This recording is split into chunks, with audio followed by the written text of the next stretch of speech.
जय श्री राम, जय हिंद, जय मां भारती। मैं लोकेश तिहरिया आप सभी का स्वागत करता हूं अपने YouTube चैनल थैंक्स हिंदुस्तान में। ये मेरा चौथा भाग है सनातन धर्म प्रचार। मेरी वीडियो का केवल एक ही मात्र उद्देश्य होता है, सनातन धर्म का प्रचार।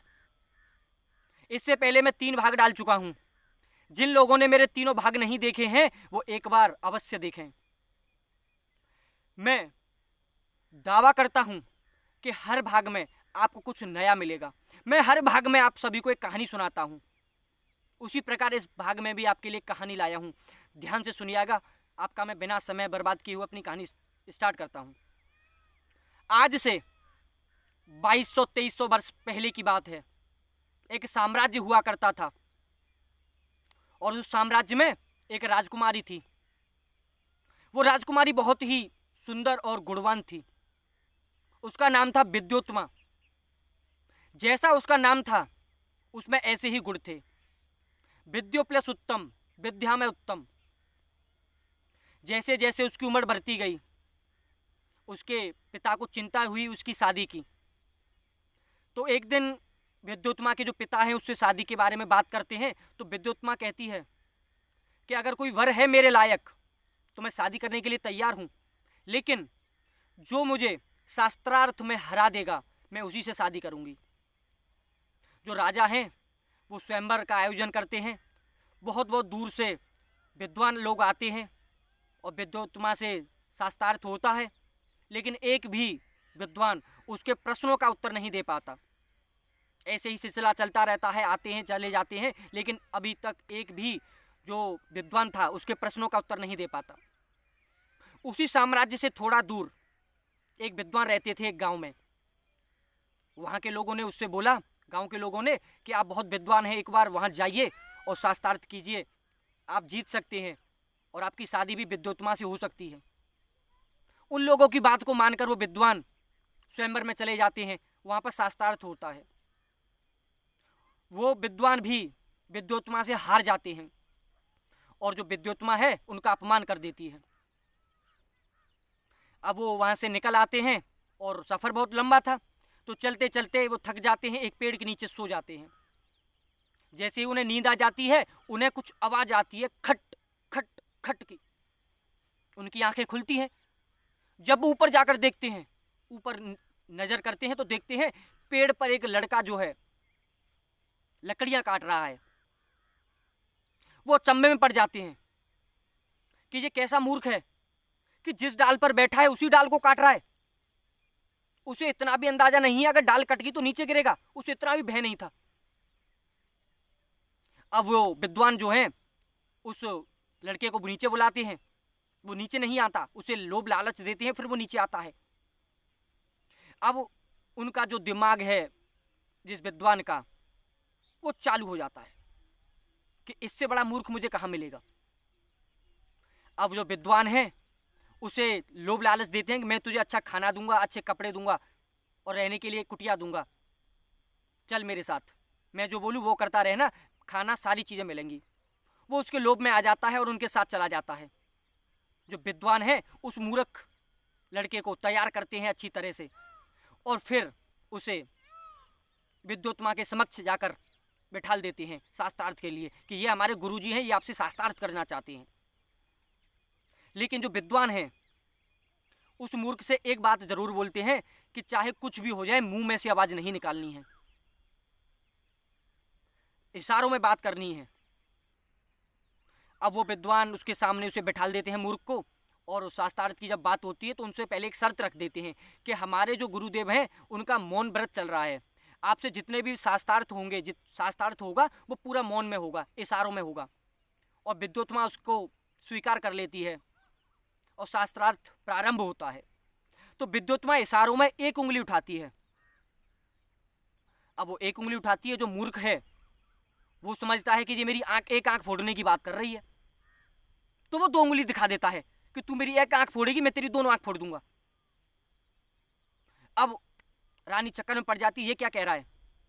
जो विद्वान है वो उस बात को तोड़ मरोड़ कर विद्योत्मा के सामने पेश करते हैं कि आपका प्रश्न है कि ब्रह्मा एक है और हमारे गुरुदेव कहना चाहते हैं जीव और ब्रह्मा दो हैं, इन दो चीज़ों के बिना सृष्टि अधूरी है।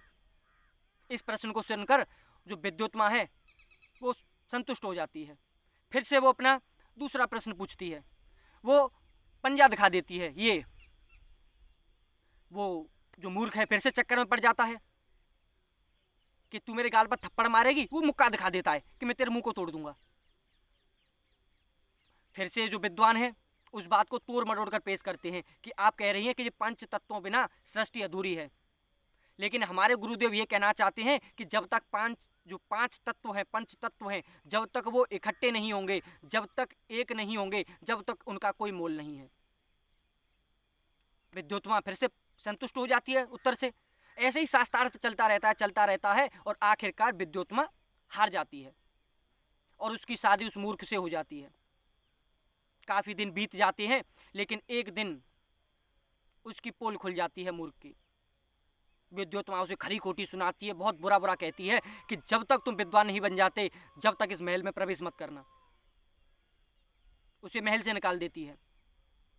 माना वो लड़का मूर्ख था लेकिन स्वाभिमानी था, वो वहां से भाग कर जाता है और बहुत दूर जाकर एक काली माँ के मंदिर में जाकर वहां पे बहुत तपस्या करता है, तप करता है विद्या के लिए, विद्वान बनने के लिए।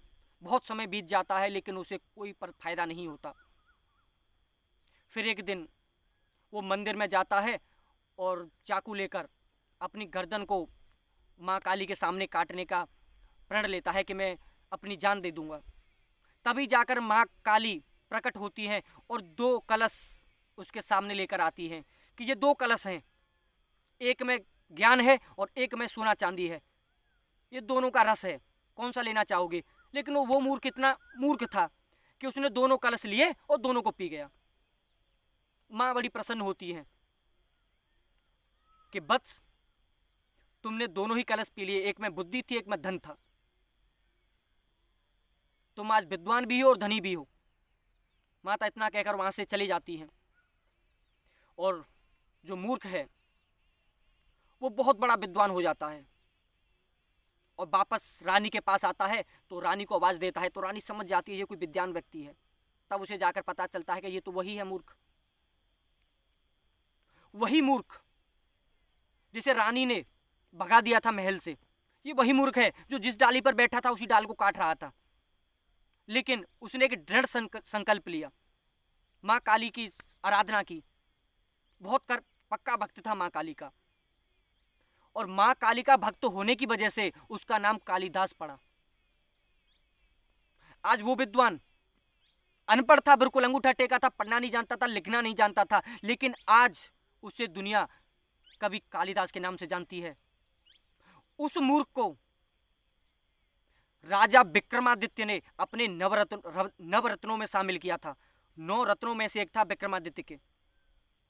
वही मूर्ख आज उसने ऐसे ऐसे खंड काव्य महाकाव्य लिखे हैं, माल विकाग्निमित्रम, अभिज्ञान शाकुंतलम, ऋतु संहार, ऐसे ऐसे खंड काव्य और महाकाव्य लिखे हैं कि जिनकी आप सोच नहीं सकते कि एक अनपढ़ व्यक्ति इतना सब कुछ लिख सकता है, क्योंकि वो उस सनातन धर्म से ताल्लुक रखता था जिसका इतिहास 5000 वर्षों से ज्यादा पुराना था। उसकी आस्था जो थी वो अपने सनातन धर्म से कभी मुड़ी नहीं। उसे अपने सनातन धर्म पर विश्वास था, उसे अपनी काली माता पर विश्वास था, भरोसा था उसे। उसने आराधना की, फल मिला। आज पूरी दुनिया उसे आदिकवि कालिदास के नाम से जानती है और उसे महाराजा विक्रमादित्य ने अपने नवरत्नों में शामिल किया। उस मूर्ख व्यक्ति को, जिसे रानी उसकी पत्नी ने घर से बाहर निकाल दिया। सनातन धर्म वो है जो इतने मूर्ख व्यक्ति को भी विद्वान बना देता है। बस सनातन धर्म में विश्वास होना चाहिए, अपने भगवान में विश्वास होना चाहिए, एक दृढ़ संकल्प होना चाहिए अपने धर्म के प्रति। कुछ भी कर सकते हैं आप लोग। मेरा मकसद केवल एक ही होता है, लोगों को धर्म के प्रति जागरूक करना। और जागरूक होइए। जो व्यक्ति एक डाल पर बैठकर उसी डाल को काटता है, वो ऐसा इतना मूर्ख व्यक्ति इतना प्रकांड विद्वान बन जाता है थोड़ी तपस्या से, थोड़े ज्ञान से,